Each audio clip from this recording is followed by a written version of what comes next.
videolõunatund Nõmme raadios. Tere taas, lõunatund käes ja pean teile kurbtusega teatama, et Margus Lepal endiselt kolmiknärvi neuralgia valu, ta jättis mulle isegi teate siia näos ja rääkimine seoses sellega on takistatud. See kolmiknärv on üldseks niisugune asi, et ei osata sellega midagi peale hakata mitmel puhul, aga see valu pidi olema küll selline, mida vaenlasele ka ei soovita ega soovi, ja see on nüüd tohtrite jutt. Margus ei ole tõsi küll niimoodi kaevelnud, ega ta ei olegi suur kaebatüüp, aga loodame, et asi läheb ikkagi paremaks. Ja õige peatselt on ta siin stuudios tagasi. Aga meie läheme edasi, veel, et ei unustaks ära. Suur tänu kõikidele, kes on toetanud Nõmme raadiot ja meie pühasõda seoses sellega läheb loomulikult edasi. Veel kord suur tänu kõikidele.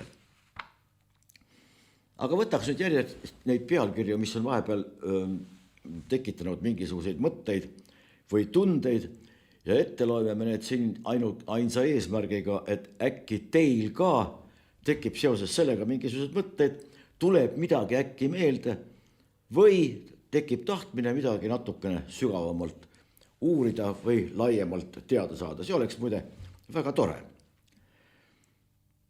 Nii, ja kõigepealt võtame siis, loeme jälle ette, et mitte midagi segamini ajada ega ka saada süüdistust kuulajate, vaatajate poolt selles, et oleme ise midagi pahatahtlikult loomulikult välja mõelnud.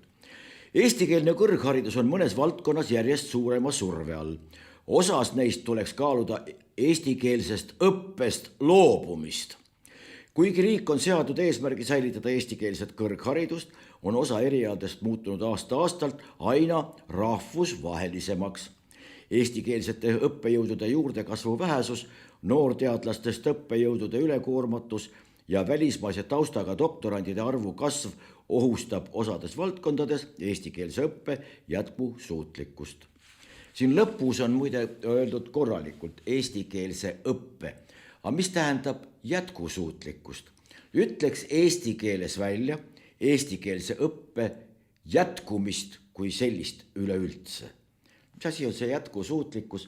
Siiamaani ma olen mitmete kõrgelt haritud inimeste, lektorite käest küsinud, et palun määratlust ja piiritlege ühtlasi ka see, mis tähendab jätkusuutlik. Jätkusuutlik käitumine, antud juhul siis õppe jätkusuutlikkus, töö jätkusuutlikkus, kliima jätkusuutlikkus, igasugused muud jätkusuutlikkused. Ja ei ole ma saanud mitte üheltki adekvaatset vastust. Tegelikult on muidugi ma ei tea, kas mingisuguse tõlkega võib olla miskiski keelest, aga igal juhul üks on kindel, et tegemist on eesti keelde äärmiselt ebasobivalt juurutatud või isegi võib-olla forsseeritult surutud terminiga, mis ühtaegu tähendaks nagu hästi palju ja samas, kui hakata selle üle natukene järele mõtlema, ei tähenda mitte midagi. Aga tegelikult selles tekstis, muidu üsna jabur, on üks asi, mis tasub tähelepanu. Ja see on õppejõudude juurdekasvu vähesus. Ma julgen öelda, et ma ei tea, kuidas on reaalainetes. Reaalainet ka, ega see termin ei ole kuigi hea, aga reaalained, olgu need on keemia, füüsika, matemaatika, meditsiin muidugi, mis on selline kompott nendest, kui nii lubate öelda, kõikidest eelpool öeldutest. Aga kõik see muu, ma mõtlen kirjandus ja poeesia ja ühiskonnateadused ja sotsioloogia, mis ongi ühiskonnateadus, sotsiaalpsühholoogia, psühholoogia, õppejõud kui sellised saavad tekkida ainult isiklike uuringute käigus. See tähendab, et kui õppejõud tekib, see tähendab, et ta ise tekitab mingisugust teadmist juurde ehk tegeleb uuringutega. See sõna on kahjuks meil niimoodi erodeerunud ja devalveerunud, et uuringuteks, me oleme sellest hästi palju rääkinud, nimetatakse praegu kõik mida. Mingit loendit millestki, mingit nägemust millestki, mingisugust kirjeldust millegi kohta või siis mingisugust ei tea, mingit küsitluste tulemusi ja neid interpreteeritakse kõiki või nimetatakse uuringuteks. Tegelikult ühiskonnaalased uuringud on Eestis lõppenud umbes 20 aastat tagasi ja neist ei ole tulnud juurde mitte ühtegi. Kui ei ole neid inimesi, kes uuringuid korraldavad, neid kuidagimoodi üldistavad, analüüsivad, sünteesivad, ühesõnaga tegelevad tõsiuuringutega, siis nendes tingimustes ei ole põhimõtteliselt võimalik, et tekib õppejõudusid juurde. Miks nii? Kujutame ette, et meil on õppejõud X, kes õpetab meile näiteks sotsioloogia kursust. Seal on õpilased, üliõpilased, üht-teist jääb meelde ja nüüd see tänane üliõpilane on homme võib-olla õppejõud, kes räägib seda, mida talle rääkis see õppejõud X ja üht-teist muidugi unustab veel ära ka. Järgmine õppejõud, niinimetatud õppejõud, räägib kõike seda sama juba vähendatud mahus ja järgmine vähendatud, kuni ei jää mitte midagi järele. Tõsi, mitte midagi sellist võimalust ei ole, sellepärast et sinna tekitatakse kogu aeg midagi juurde. Me oleme kogu aeg ju siin rääkinud ja juhtinud tähelepanu nendele niinimetatud pseudo kõikvõimalikele kas või doktoritöödele. Võtke Tallinna Ülikooli doktoritööde nimestik ette ja vaadake kas või ainult neid pealkirju. No Luts oma följetonidega kahvataks nende kõrval ja kui küsida pärast kõiki neid töid, et loetakse ette, missuguse teadmise võrra me nüüd rikkamad oleme, mida me saime teada, mis tuli senistele teadmistele lisaks. Oleme sünnitud tunnistavad, esiteks ei saanud aru, millest jutt käib. Käis millestki nagu käis, midagi rääkis, aga mida ta öelda tahtis, sellest aru ei saanudki, ammugi seda, missuguse teadmise võrra maailm nüüd rikkamaks on saanud. Aga olgu. Ja kõik see toimub olukorras.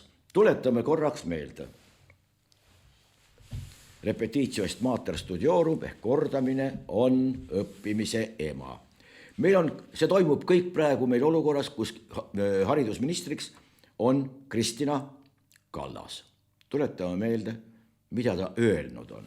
Ja nüüd jälle võtan paberi appi, et keegi ei ütleks, et ma mõtlen midagi taolist välja, kas siis pahatahtlikkusest, meelehärmist, isiklikust kibestumisest võib-olla, või tont teab millest veel. Aga nüüd siis Kristina Kallas.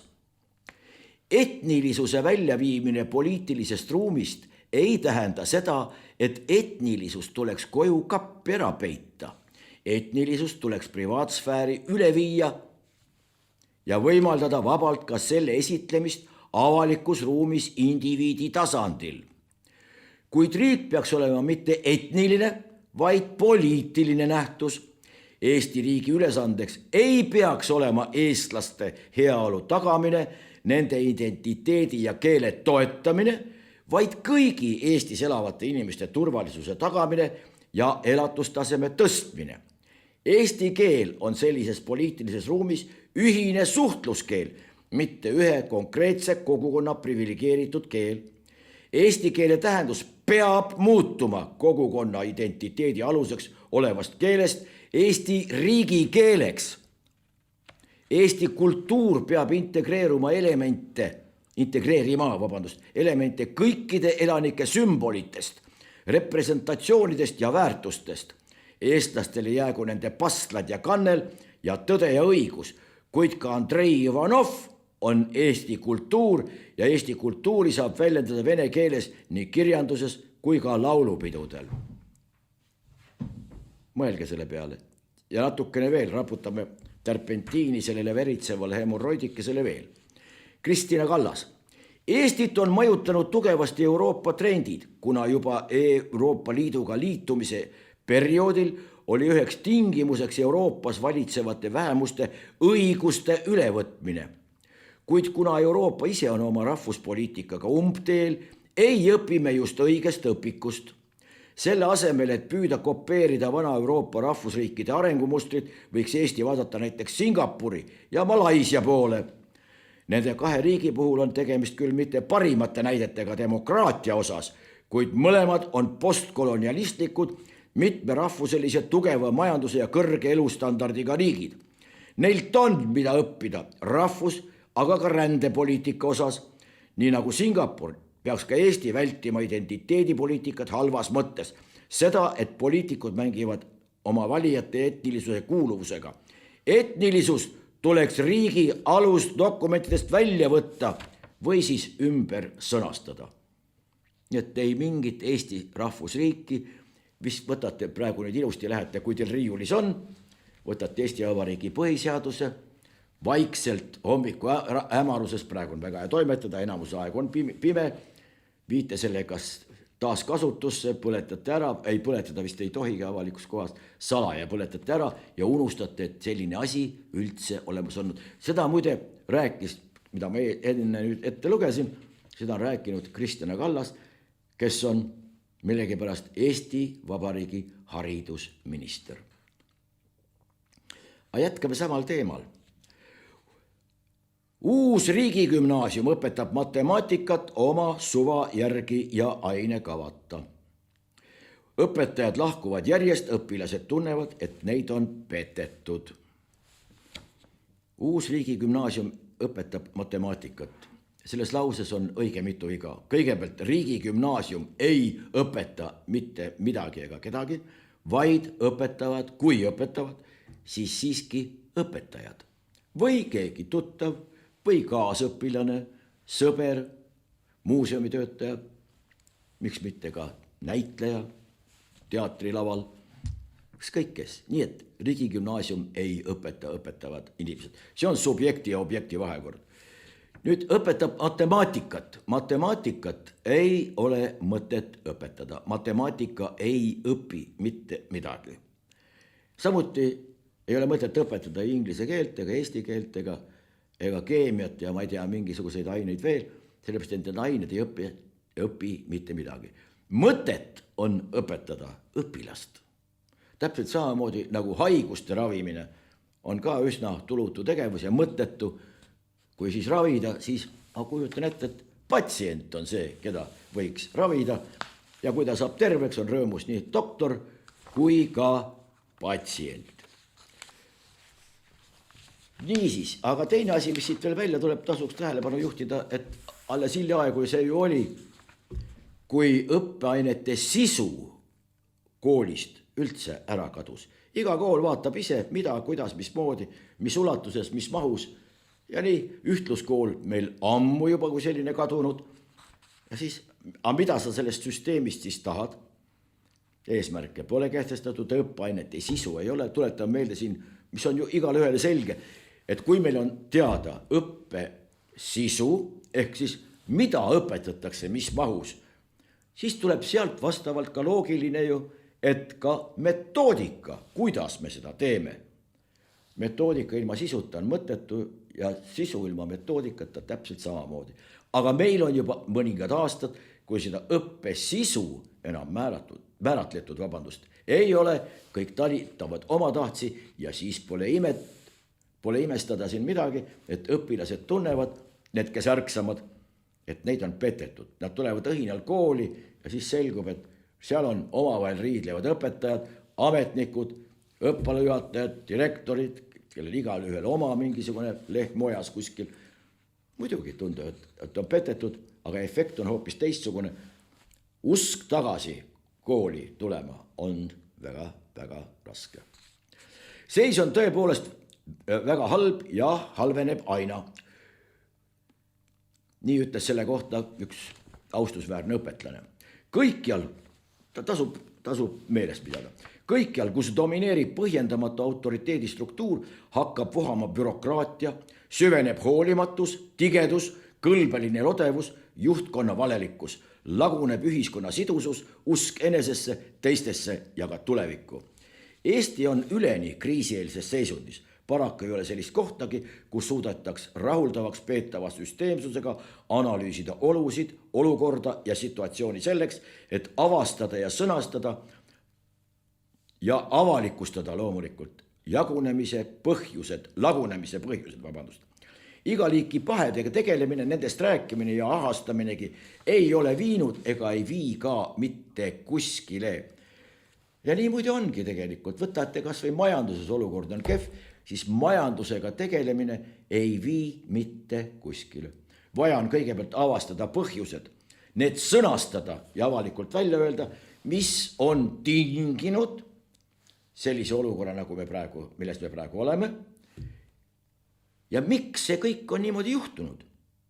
Aga ei saa ju, sellepärast, et siis tuleb välja, et need isikud, kes on meid suurte masside õnnistusel, valimiste ajal ma mõtlen õnnistanud, tuleb välja, et nad on täiesti tühised, ei ole pädevad, oskamatud ja nende enda selline dispositsioonide süsteem ehk hoiakud on hoopis teistsugused, nagu seda riigimeestelt oodata võiks.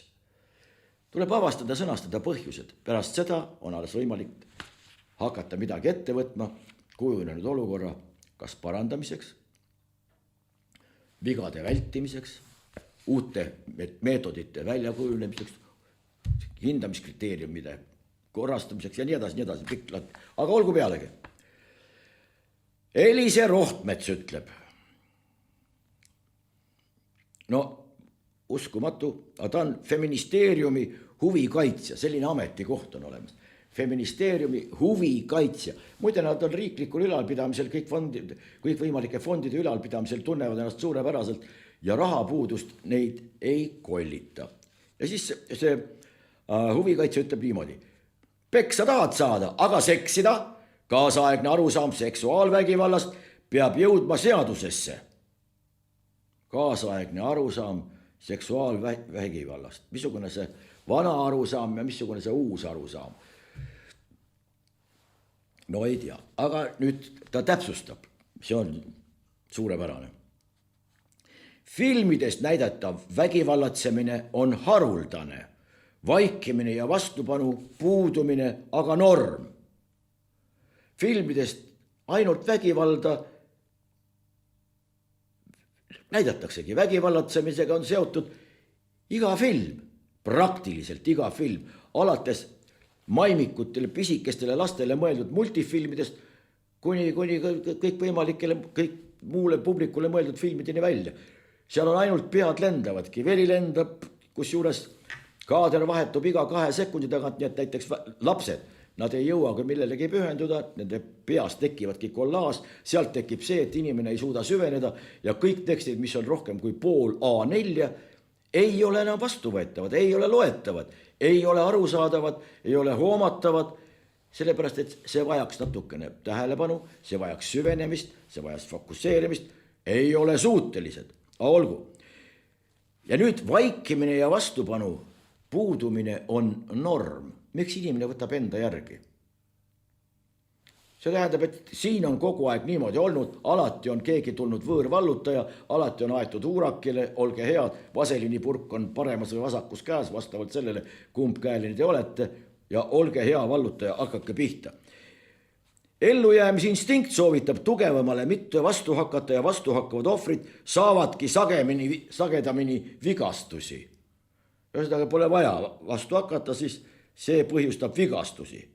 Seksuaalvägivalla regulatsioon on õiglane siis, pange tähele, kui see peegeldab reaalsust, mitte ei lähtu vägistamismüütidest. Missugused on vägistamismüüdid? Üks on muidugi Kalevipojaga seotud. Kalevipoja endaga kolm. Seks on konsensuslik tegevus ehk selle vajalik tingimus on kõigi osapoolte eelnev nõusolek. Sa lähed Pordumajja, maksad ka oma väikse raha ära ja kõik on nõus. See ei ole, tähendab, kuidas sellega on? Selle kokkuleppe oleme juba ära teinud. Kes need me oleme juba teinud? Seal ministeeriumis võib-olla ongi. Nüüd on aga aeg seadus järele aidata. Aitame seadus. See tähendab sellist teksti. Ei ole, ma arvan, AI suhteline. Võib-olla kui anda talle korraldus, et palun üks jabur tekst teha, võib-olla saab isegi hakkama. Aga need on inimesed, kes meil mudivad, nügivad, mukitsevad või veel terve hulk uusi terminid on juba loodud, mis seda kõike tähendavad, aga õudne hakkab küll. Johanna Laast ütleb niimoodi. Uue linnavõimu autoarmastus on täielikus vastuolus Kõlvarti enda lubaduste ja tegudega. uue linnavõimu autoarmastus on. Uut linnavõimu veel ei ole, muide. Sellepärast, et see kinnitatakse, alles natukese aja pärast teada on ainult linnapea kandidaat, kes peab kinnituse saama, aselinnapäid ei ole, ametikohti ei ole veel määratud, aga Laast juba räägib. Tallinna linn on seadnud eesmärgi, et 10 aasta pärast on pealinnas autoliiklust tunduvalt vähem. Kust see eesmärk kirjas on? Tallinna linn on seadnud endale eesmärgi. Tallinna linn ei ole mingit eesmärki seadnud. Kui on keegi mingisuguse eesmärgi seadnudki, siis on see olnud kas linnavalitsus või mõni muu asi, aga igal juhul linn ei ole sättinud mingisugust eesmärki ja eesmärgina vähem autosid. Ta ei klassifitseeru kuidagi eesmärgina. Eesmärgiks peab olema nii kvaliteet kui kvantiteet ja ajaline määratlus. Siin on, et 10 aasta pärast pealinnast autoliiklust tunduvalt vähem. Tunduvalt vähem. Minu meelest on üks auto vähem, tunduvalt vähem. Teine ütleb, et kui üldse ei ole, siis nüüd on tunduvalt vähem. Selline üldsõnaline, mulin on omane kõikidele nendele lillekestele, kes on mingitel juba nimetatud põhjendamatu autoriteedistruktuuri tulemusena sellistele kohtadele saanud ja kellel on antud tribüün, kus nad täiesti vabalt neid oma uitmõtteid esitada saavad, inimesed vangutavad päid, võib-olla sellised poliitika altimad võtavad šnitti, hakkavad sama juttu rääkima lootuses, et äkki saab ka sinna püüne peale, saab kitsad ruudulised püksid ja telliskivis hakata latte kohvit käiva joomas. Nii. Koalitsiooni kõnelusi pidavad Isamaa ja Keskerakond viskavad uute trammiteede plaanid prügikasti ja keskenduvad selle asemel autojuhtide elu paremaks tegemisele. See on üks jube lugu, kui tehakse autojuhtide elu paremaks. Ja nüüd, milles see paremaks tegemine seisneb? Kuulake nüüd, mis on kuradist endast. Kõrgemad piirkiirused, rohkem rohelisi laineid ja parkimiskohti. Tähendab rohkem rohelisi laineid, see on halb. Rohkem parkimiskohti, jälle halb. Õigem oleks siis vähem rohelisi laineid, et oleks ummikuid rohkem, autod ajaksid rohkem seda CO2 ja muid gaase välja ja parkimiskohad võiks üldse ära likvideerida. Vaat siis oleks tore. See on praegu see tekst, mida esitab Johanna Laast. Kas mitte uus linnavalitsus ei peaks varasemalt kokkulepitud eesmärkide poole liikuma? Uus linnavalitsus, nagu ütlesime, veel ei ole paigas. Kellega see uus linnavalitsus on need eesmärgid kokku leppinud? Mitte kellegiga. Aga nüüd, Johanna Laast, kes ta selline on? Pange nüüd tähele. Tal on magistrikraad ja tal on selline töö tehtud. Kuulake nüüd pealkirja. Jätkusuutlikuma liikuvuse poole Tallinnas. Noorte tarbijate vaated ja kogemused seoses jagatud liikuvusteenustega. Tallinna Tehnikaülikool majandusteaduskond Ragnar Nurkse innovatsiooni ja valitsemise instituut. Innovatsiooni ja valitsemise instituut. Alles ta oli juhtimise. Nüüd on ta valitsemise peale üle läinud. Ma kunagi saatsin selle Ragnar Nurkse instituudile järelpärimised, kuidas nad defineerivad valitsemised, juhtimise ja haldamise. Ja sealt tuli mingisugune selline vastus, mis võimaldab ühte järeldada, aga seda surmkindlalt. Ettekujutust nende 3 kategooria kohta ei ole olemas. Nüüd küll aga on seda tööd rahastatud 174 151 euro suuruses summas. Pea 200 000 jätkusuutlikum liikuvus. Mida tähendab jätkusuutlikum liikuvus? Et kui oled ära liikunud, siis jätkub ikka veel energiat liikumiseks või jätkub teed sulle, saad veel edasi minna või jätkub õhku või mis asi see on? Noorte tarbijate vaated. Tuletame meelde, Eestis ei ole tehtud viimase aasta jooksul mitte ühtegi uuringut, mis kvalifitseeruks uuringule, milles oleks mingisugusedki teadusliku uuringu kategooriad kuidagi moodigi määratletavad. Ei ole olemas. Aga rahastaja on Majandus- ja Kommunikatsiooniministeerium. Rahandusministeerium tellib midagi, mille kohta tal aimu ei ole. talle esitatakse midagi, mingisugust uuringupähe, mingisugust tööd, millel uuringuga mingit pistmist ei ole, kõik on rahul, ühed on saanud 174 151 eurot ja teised on jälle saanud kirja, et me oleme tellinud uuringu, see tähendab, me käime majandusega ja et rangelt me lähtume majanduslikest põhimõtetest ja nii edasi, nii edasi, nii edasi. Sõnu pole. Juhtkiri. 5 järeldust Ukraina rahuplaanist. Euroopa ringutab vaid käsi. Euroopa ringutab vaid käsi. Sellist väljendit eesti keeles ei ole. Laiutab käsi. Jah, täiesti võimalik. Aga et ringutab, inimene ringutab hommikul. Vaadake, kuidas ilusti koer ringutab, kui ta ajab sabapunni ja rõngas see kuidagi moodi. Tekib tunne, et tahaks isegi ringutada. Aga Euroopa ringutab vaid käsi, ma ei tea, kas on keegi kuskilt midagi tõlkinud, aga igal juhul eesti keelt see kirjutaja ka ei valda, muidu oleks ta kirjutanud, Eesti laiutab vaid käsi. Muide, kaitseminister Hanno Pevkur ütles eelmisel nädalal Rahvusringhäälingu kaudu, et kõik soovivad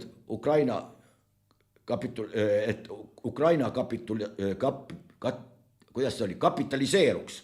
Jah, vabandust, kapitaliseeruks. Ei tulnud sõna meelde kapituleeruks ja selle asemel, kui ei tule meelde, no siis mis seal vahet on. Võib-olla mõtleski tegelikult, pidas silmas mingisuguseid rahaunnikuid, mis liiguvad ühest kohast teise, aga kapitaliseeruks. No, maitse asi. Võib-olla me norime siin täiesti asjatult, võib-olla seda kapitaliseerumiseks nimetatud asja just sellisena silmas pidaski. Muide, Kaja Kallas on jälle järjekordselt hammaste vahel, Postimees on sellest kirjutanud ka huvitav, et Postimees on suhteliselt niisugune ajalehe moodi ajaleht viimasel ajal eriti. Ta käsitleb ka teemasid, mis teistel on tabu, ka Ukraina koha pealt, välispoliitilistes mitmesugustes küsimustes, sisepoliitikast rääkimata. Seal on mitmeid tublisid ajakirjanikke ja kuidagi lehe moodi, mida kahjuks ei saa öelda konkurentide kohta. Aga hea küll, Kaja Kallas ütles, et 100 aasta jooksul on Venemaa rünnanud 100 riiki. Ja neist ükski ei ole rünnanud Venemaad. Ja mõnda riiki on Venemaa isegi rünnanud 3 või 4 korda 100 aasta jooksul. Viimased 100 aastat Venemaa on olnud olemas, umbes 50 aastat on või? Ei olegi, 30, sama nagu Eesti, 100 aasta jooksul ma pean silmas. Enne seda oli Nõukogude Liit. Tõsi, kui me nüüd käsitleme, hea küll, sõnavääratus. Kellele see Nõukogude Liit siis nii väga kallale tungid? Esimesena kohe meeldib Soome, vaieldamatult, nii see oli. Afganistan, ülejäänud on nagu sisemised arved tõiendamised, näiteks Tšetšeenia ja kõik see muu igasugused. Aga Nõukogude Liidule, kas või Saksamaa, Jaapan ja igasugused muud riigid kallale tunginud, kui palju. Ja tuletame meelde, et alles hiljaaegu teatas ju ka ajaloohuvilised läksid maailmas marru selle peale, kui ta ütles, et mingi uus jutt selle kohta, et Nõukogude Liit ja Hiina on sõdinud teises maailmasõjas. See on ju mingisugune täielikult uus, nagu ta ütles, narratiiv. Tuletame meelde, et Hiina kaotas teises maailmasõjas umbes 20 miljonit inimest ja põhiliselt olid nende hävitajateks just nimelt jaapanlased. Aga huvitav küll, kes talle need nõu annab või mõtleb ta neid tekste omast peast välja, kuigi, võib-olla mõtlebki, ei tea. Tülli ta on igal juhul seal läinud väga paljudega, Ursula von der Leyeniga vähemalt täiesti suisa avalikult. Nii, ja siis Ukrainast üks väike kild veel, näiteks Putin on kogu aeg rõhutanud seda, et lääs peab sõda ja on valmis seda sõda pidama kuni viimse ukrainlaseni. Seda juttu on ta rääkinud viimased 4 aastat alates sellest, kui Ukrainasse sissetungi korraldas 2022. aastal. Täiemahuline sõda algaski siis ja Vene osavõtul ma pean silmas. Ja nüüd siis tegelikult kordas ta selle üle, aga Telegraph, inglise väljaanne, korjas selle üle niimoodi, nagu oleks Putin öelnud, et nad on valmis, Venemaa on valmis sõdima kuni viimse ukrainlaseni. Mis on täiesti valesti tõlgitud, see haarati üles igasuguste teiste väljaannete poolt ja nüüd tuleb paratamatult meelde see hiljutine BBC kogemus, kus täiesti avalikult öeldi välja, et jah, tegimegi teistmoodi, jah, võltsisimegi ja teistmoodi. Päris huvitav on see just, et on mindud päris avaliku valetamise teele. Varem on see olnud kuidagi niisugune, hillitsetum või siis selline veidi varjatum. Ütleme ka võib-olla isegi, et oskuslikum, sellepärast, et hea propaganda, ta sisaldab alati mingisuguseid tõesugemeid, aga see on suunatud alati kuskile mingisugusesse suunda, et lugeja või kuulaja vaataja peab sellest ikkagi aru saama nii, nagu meile parasjagu kasulik on. See on tegelikult päris peen kunst, agitatsioon ja propaganda, aga tuleb välja, et see kunst on kuidagi muutunud selliseks, et ei ole enam kunst ja kohe niisugune kuidagi otse, ja võib ka suisa otse valetada. Aga nüüd sellest samast Ukraina sõjast, et tegelikult, kui nüüd vaatame, esitame küsimusi, mis on loomulikult poliitiliselt ebakorrektne. Miks näiteks Euroopa sõdib selle eest kõikide vahenditega, et tapatalgud võiksid jätkuda? Ja kui me esitame küsimused selles laadist, et need ei ole minu originaalküsimused, on Ameerika mitmed ajakirjanikud on seda teinud, ja küsinud, kui näiteks juhtub, et Ukraina peaks kapituleeruma, mitte kapitaliseeruma, nagu ütles meie kaitseminister, siis annab ju teha niimoodi, et keegi ei küsi raha kohta, mis on juba ära kulutatud, raisatud vasakule, paremale, üles, alla või teab, kuhu veel kanditud. Mitte keegi ei küsi.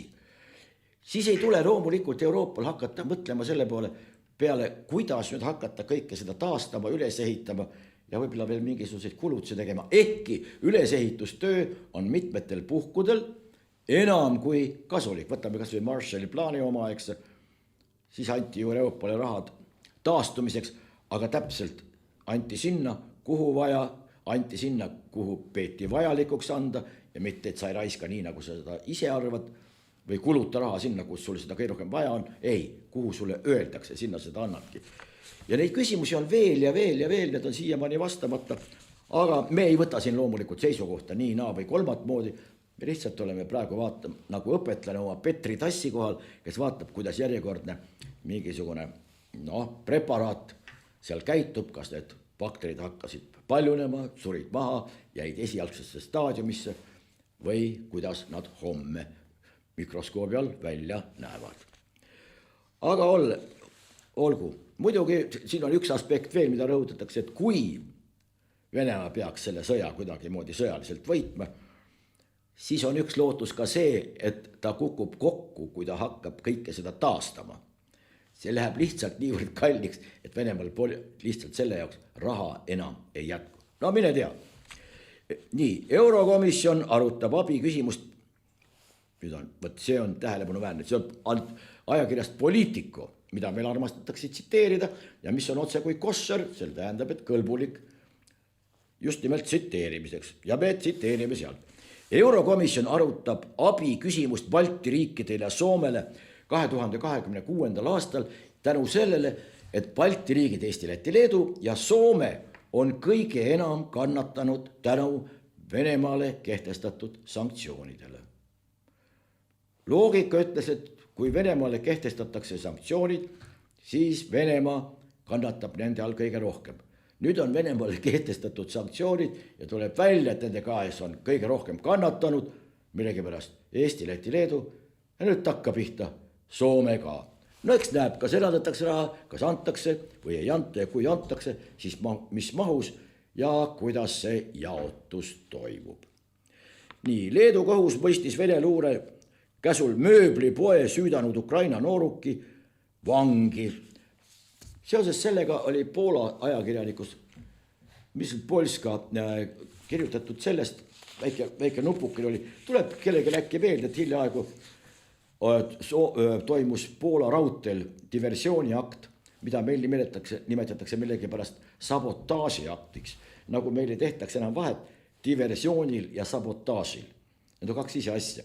Aga kuna saboteerima inglise keeles tähendab nii üht kui teist, siis on meil võetud lihtsalt oma keel natukene vaesemaks tehtud. Ehkki meil on väga ilus sõna, diversiooniakt, mis toimus Poolas raudteel. Ja selles süüdistati kõigepealt Venemaalt, aga siis püüti kinni 2 ukrainlast ja öeldi, et nad on tegutsenud Venemaa korraldusel ja mahitusel ja õhitusel ja võib-olla ka rahastamisel. Täiesti võib olla, aga siis Poola ajakirjandusest öeldi, et 2 päeva pärast lasti nimetatud isikud vabaks. Nii et tekitab võib-olla küsimusi, aga võib-olla need valed inimesed, võib-olla need õiged inimesed, ei tea, mis seal taga on. Tihtipeale nende suurte operatsioonide taga on tõde, mida me võib-olla isegi mitte kunagi teada ei saa. Tuletame meelde, et isegi Epsteini failid, mis puudutavad ainult niisuguseid porduelulisi üksikasju, on ka osaliselt siiamaani ikkagi salastatud, ammugi siis igasugused diversiooniaktid, mis kuskilt rahvusvaheliselt toimima pandud. Nii, väga selge jutt. Eesti maksuraha toetab Punast Risti, mis toetab Venemaa haru, mis korraldab lastele ajupesu. Täiesti arusaamatu. Aga nüüd Venemaa Punane Rist aitab korraldada laste sõjamänge, töötab koos Euroopa sanktsioonide all Kremli ajupesuorganisatsioonidega ning tegutseb okupeeritud aladel Ukrainas. Seejuures on võimalik, et nende tegevust rahastavad ka Eesti maksumaksjad. Kui see niimoodi on, siis miks ei ole seda ära lõpetatud? Kui see niimoodi ei ole, siis tehke endale selgeks, kas nii on või ei ole. Aga järjekordselt mingisugune segadus, midagi kuskil visatakse õhku ja siin on vari ju ka meie Punasele Ristile. Kui see niimoodi peaks olema, siis olge head, vahetage ära või pange sootuks kinni. Intervjuu. Oxfordi energeetikakuru ütleb. Samal ajal kui Euroopa venitab, vallutab Hiina elektriautodega maailma. Rohetehnoloogiatele üleminekuga venitamine läheb Euroopale, sealhulgas ka Eestile, majanduslikult väga kalliks maksma. Võt siin on võetud, väga tihti võetakse kuskilt mingisugune teadlane, leiutatakse, võetakse kuskilt kontekstist välja mingisugune lause ja nüüd esitatakse seda kui lõplikku tõde. See tähendab ju seda, et kui me nüüd veel venitame homseni, see läheb meile väga kalliks maksma. Aga kui me juba homme loobume igasugustest elektrienergia allikatest, mis on siis, mis ei ole looduslikud, mis sest, et päike ei paista, mis sest, et tuult ei ole, oleme ilma ja see on meile majanduslikult palju odavam kui see, et me rakendame mingisuguseid muid tehnoloogiaid. Uskumatu.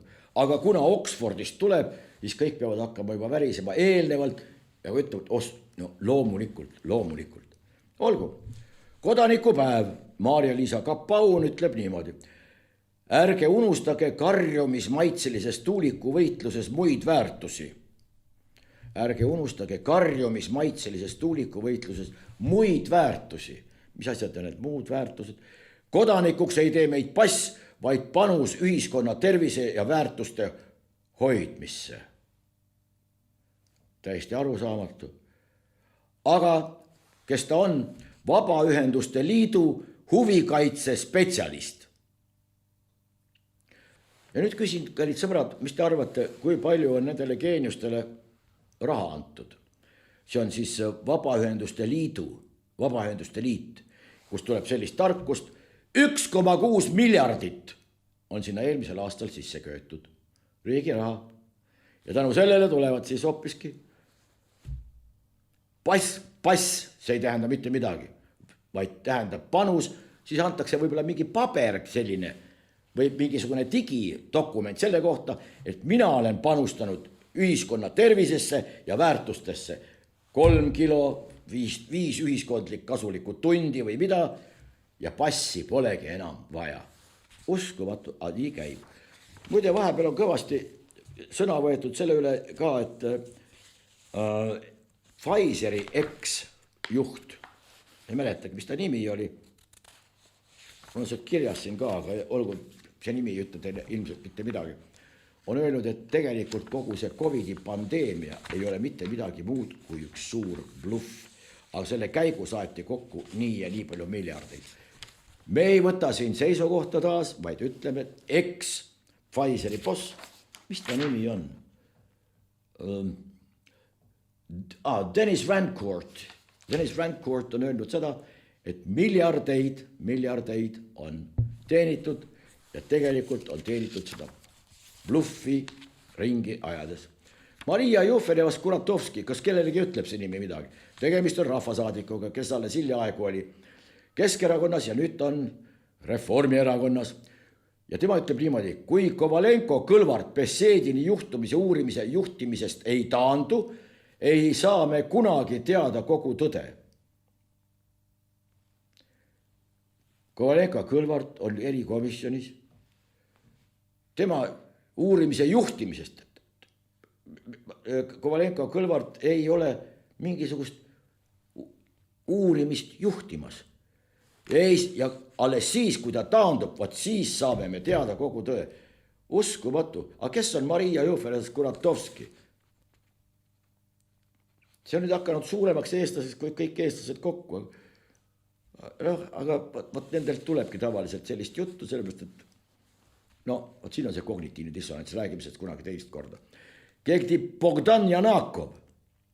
Tead, kes ta on? Vabandust, ma kujutsin ette, et siin istub mul jälle Margus Lepa, aga teate, kes on Bogdan Janakov? Ta on Tallinna noortevolikogu liige, Eesti ÜRO ühingu projekti juht, Reformierakond. On ka selline, jällegi raha kantakse usinalt Tallinna noortevolikogu, Eesti ÜRO ühingu projekti juht. Tema ütleb niimoodi, trammide ehitamisest loobumine on katastroof Tallinna tulevikule. Kui trammiteed ei tule, siis on katastroof. Järelikult lõpetame kõik muud programmid ära ja teeme trammitee. Kui nüüd keegi ette kujutab trammitee Liivalaia tänavale. See teeb Liivalaia tänava oluliselt kitsamaks. Kitsam tänav, see tähendab vähem sõidukeid. Kuna vool on sama, siis tekivad ummikud. Kuhu see kõik suunata ei ole teada, aga sellest ehitamisest loobumine. Ja nüüd teine küsimus on muidugi äärmiselt rumal. Kuhu see tramm viib? Ta sõidab mööda Liivalaia tänavat edasi-tagasi või? Kuhu ta viib? Ta viib sinna, et sealt tuleb raha. Ja lisaks tunnistab Janakov üles see, et lisaks rahale läheb tohutu eeltöö prügikasti. Raha on see küsimus. Raha läheb prügikasti. Raha. Andke see raha siia. Aga muide seda Bogdan Janakov võiks üsna kuss olla, sellepärast, et Eesti ÜRO ühingu projektijuhina talle ilmselt raha jätkub. Aga võib-olla sellepärast jätkubki, et ta suu lahti teeks ja karjuks, et trammitee peab siia tulema. Uskumatu, aga mitte mingit ettevalmistust ei ole. Ei logistik, ei mingis muus vallas. Aga sõna võtab. Kust see Janakov tekitatud on? Ei tea. Bogdan. Nii, Hendrik Johannes Terras. Siin ei saa mitte kuidagi moodi mööda minna. See on veel parem kui eelmine oligi. Ta ütleb niimoodi. Asfalt on kallis narkootikum. Terras ütleb niimoodi. Eesti põllumajanduse tugevus ongi selles, et inimesed, kes sõna võtavad, tunnevad maaelu päris põllult ja päris laudast. Kuna Hendrik Johannes Terras, nende isikute hulka ei kuulu, siis miks tema siin antud juhul sõna võtab? Sellest aru ei saa. Kuna tema kuulub ju hoppiski nende hulka, kes maaelu päris põllult ei tunne ja laudast ka mitte, aga olgu pealegi. Ja ta räägib niimoodi. Ma peaks nüüd, kahjuks ei ole Margus Lepat siin, ma paluks, et ta sellel ette loeks. Kiirem rong ei ole edevuse asi ega roheline unelm. Kiirus on süsteemis südametakt. Kui rong on aeglane, jõuab etteveobuss teha päevas vähem ringe. Graafik hõreneb, ooteaeg pikeneb ja inimene haarab taas autovõtmete järele. Ilma kiire selgroota jäävadki bussid vedama tühja õhku ja riik maksab toetust tühjade istmete eest. See ongi koht, kus raha tegelikult põleb. On lihtne võrrelda rongipiletit diislikütuse liitri hinnaga ja öelda, näe, autoga on perele soodsam. See on paagitšeki matemaatika, mis ei arvesta homset päeva. Sellest tehtes puuduvad auto amortisatsioon, hooldus, kindlustus ja rehvid. Kuid kõige olulisem, selles puudub riigi vaade. Me paneme paika teenustaseme, et buss ei oleks juhus, vaid lubadus. Asfalt on kallis narkootikum. Mida rohkem me suuname liikluse maanteele, seda kiiremini see laguneb ja seda suuremaks kasvab hooldusarve. Iga rekka ja iga 1000 auto järel tuleb teemeistril uuesti tulla. Nii et kui te loete läbi, et 1000 autot on mööda sõitnud, siis oodake, et järgmine on teemeister. Nii räägib meile Hendrik Johannes Terras kõrgest kantslist. Võtke seda juttu, kuidas tahate. Aga muide, tegemist on Eesti Vabariigi ministriga. Nii, siin on üks huvitav pealkiri. Paitama versus peksma. Keegi Frederik Klanberg ütleb nii. Muuseum saab olla koht, kus õpime, mis on vägivallatus. See tähendab, et vägivallatus on midagi sellist, mille koht on muuseumis. Vägivallatus on midagi sellist, mis on kunagi olnud, mida täna enam ei ole ja millega tutvumiseks peab minema muuseumi. Palju õnne. Ma ei tea, kus ma olen elanud ja väga palju häid tuttavaid sõpru, sellepärast, et nemad puutuvad iga päev kokku ka sellise maailmaga, kus vägivalda ei ole. Aga tuleb välja, et see on mingisugune selline obsolete või siis väga harva esinev asi. Ja nüüd teadusvallast taas. Tartu teadlased leidsid seletuse Napoleoni armee hävingule. See tähendab ei lahingutegevus, õnnestunud või võidetud või kaotatud lahingud, vaid hoopiski Tartu teadlased on leidnud, et see oli tõbi, mis vaevas prantslaste väge ja tänu sellele ongi Prantsuse Napoleoni armee hävingule määratud. Ma ei tea, miks need siis kõik need lahingud veel peeti, kui niikuinii kõik juba enne selgeks olema. Vot niimoodi, tähendab, ma ei tea, Napoleon ise oli ju hästi tore ja palju vaidlusi põhjustanud ajalooline kuju. Esimesena, mis meelde tuleb seoses, oli ka Egiptuses ja kuningas Faruk kunagi. Ja see on kroonitud peadest üks selline, mis on ka ajalukku läinud oma võrdlemisi veidrate kommete poolest.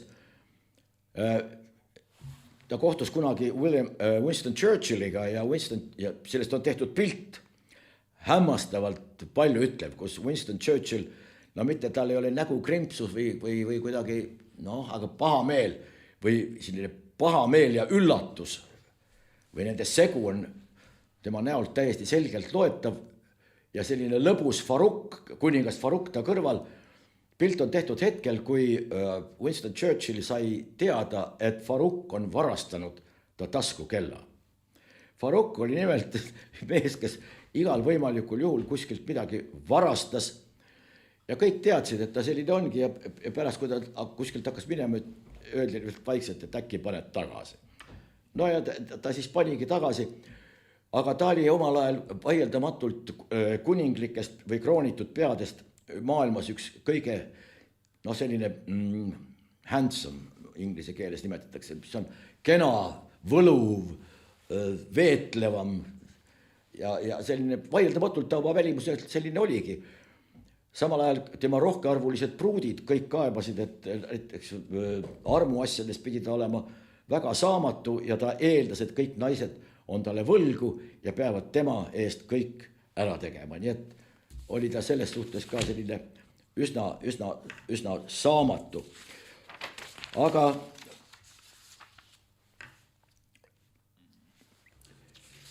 olgu pealegi, lähme siit edasi, vaatame, mis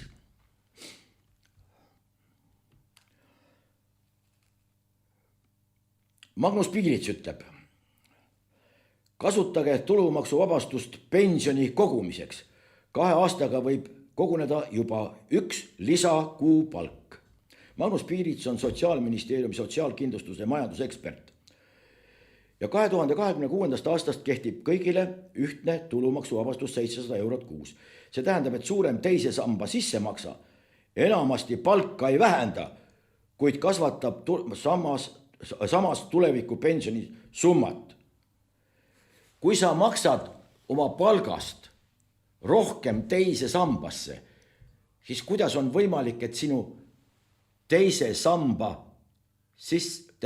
kuidas on see võimalik, et sinu palk ei vähene? Kui sa sellest palgast maksad rohkem ära, siis loogiline on see, ma kontrollisin ühe sõbra matemaatiku käest, et kas mul tundub midagi täiesti valesti või saan ma asjadest kuidagi täiesti valesti aru, sest ei. Kui su palkast võetakse rohkem ära või annad rohkem ära, see tähendab, et su palk on väiksem. Selle summa võrra, mille võrra sa oma seda sissemakset suurendad. Aga kui meil on ametnik, kes ütleb, et võid ka kogu palga ära anda, aga ega sellest palk ju väiksemaks ei jää. Selline loogika on väga tore. Nii edasi, Ida-Euroopa põikpäised pensionärid pidurdavad progressi, hoiatab Arengupank. Ida-Euroopa põikpäised pensionärid, nemad ongi kõiges süüdi. Ärge olge põikpäised, ärge ostke asju, ärge sööge nii palju, olge leebemad, olge kõigega nõus ja mis kõige parem, kaduge siit ilmast üldse varem minema. Ja see kehtib muidugi Ida-Euroopa pensionäride kohta, mitte Lääne-Euroopa. Arengupank. 3 aastakümmet tagasi kommunismi küüsist pääsenud majandused. Kommunismi küüsist. Kommunism minu teada ei olnud mitte üheski riigis kehtestunud või teda ei olnud kehtestatud mitte kuskil. Kommunism oli olemas eesmärgi kujul või sihi kujul, ükskõik kuidas soovite, kuid ta ei olnud mitte kuskil, nii et kommunismi küüsist pääseda. Ma ei tea. Nii, ja nende küüsist pääsenud majandused riskivad sattuda allakäiguspiraali.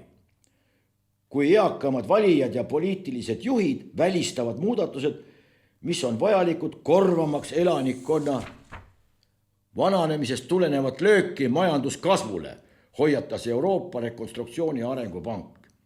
Hallinev segment on majanduskasvu pidur ning riigivõla kasvu põhjus, kuid eriliselt akuutne on olukord neis Euroopa maades, mida kuni 80. aastate lõpuni või 90. algupooleni juhtisid kommunistlikud parteid. Aga need samad inimesed juhivad meil ju asju edasi. Kuidas siis nüüd on? Nende nimi on küll teine, nad ei kuulu enam kommunistlikusse parteisse, reeglina nad kuuluvad nüüd Reformierakonda, aga EBRD seisukoht on, et meie pensionärid ongi see pidur ja lõppude lõpuks on see välja selgitatud. Nii, ja loomaarst küsib lõpetuseks, eelviimaseks, kas koerale tohib anda inimeste toitu? Loomaarst, kes on ise Pet City töötaja, see müüb loomatoitu, lemmikute toitu, loomulikult ütleb, inimeste toidu andmine ei ole loomadele hea. Kui see loomadele hea ei ole, siis veel umbes 30-40 aastat tagasi sõid kõik meie koerad inimeste toitu, närisid rõõmsalt koerad näiteks konti ja ei juhtunud nendega mitte midagi. Ka kunagi see koeraomanikule tuleb suurepäraselt meelde, minu Newfoundlane sõi inimeste toitu, ei haisenud absoluutselt mingi koera järele, ei olnud tal kunagi mingi toppidena, ei tulnud tal karvu seljast, ei põdenud ta ega mitte midagi. Elas väga kõrge vanuseni, väga rõõmsalt ja tervelt. Et kogu aeg sõi inimestele mõeldud sööki. Huvitav, kas nüüd see on siis koertega midagi juhtunud või lemmikutega üleüldse, jänkude ja kasside ja kõikide muude tegelinskitega. Aga olgu, lõpetuseks veel faktikontroll. Me tavaliselt ei räägi sellest sellepärast, et see on üsna jabur ja see tekst, mis sealt tuleb, on kõike muud kui adekvaatne, aga olgu pealegi. Nüüd faktikontroll. Kas Aleksandr Tšaplõginil on õigus, et rohkem kui pool Eesti elanikkonnast ei usalda Eesti valimisi? Kontroll. E-valimiste usaldamise kohta küsitakse elanike arvamust Riigikantseleil tellimusel läbi viidavas avaliku arvamuse seireuuringus. Juba siin on vale. Mingit uuringut ei ole olemas ega ei ole korraldatud. Viimase 3 uuringu järgi jälle. No ei ole uuringut. Ei usalda valimisi 34–42% inimesed. Vastasid, et nad pigem ei usalda või üldse ei usalda e-valimisi. Tähendab, kuidas on koostatud see valim? Kust võetakse see, et kas usaldab või ei usalda? Kust võetakse mingisugune uuring, kui uuringut tehtud tegelikult ei ole? Ja seda tehakse faktikontrolli raames. Tahaks karjuda kõva häälega, aga noh, nii et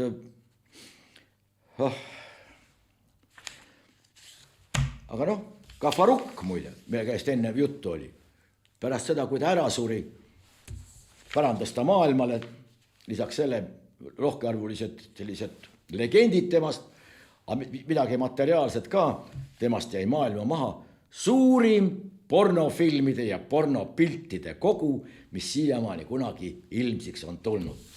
Et faktikontroll võiks seda ka kontrollida, vaadata, kuidas selle, äkki leiab enda pildid ka sealt kuskilt üles. Sellega tänaseks kõik, loodame kohtuda teiega õige peatselt taas. Suur tänu, et olete meid toetanud ja loomulikult ja loodame, et Margusel tervis paraneb ja ta on õige pea meiega koos siin tagasi. Läheb meie saade kindlasti palju huvitavamaks. Praegu olete pidanud kannatama minu soolot siin välja, mis kohati ilmselt longas mõlemaid jalga, aga olgu pealegi. Soovime teile kõik see paremat ja veel kord suur tänu, ootame Margus tagasi ja meie püsasõda läheb loomulikult edasi.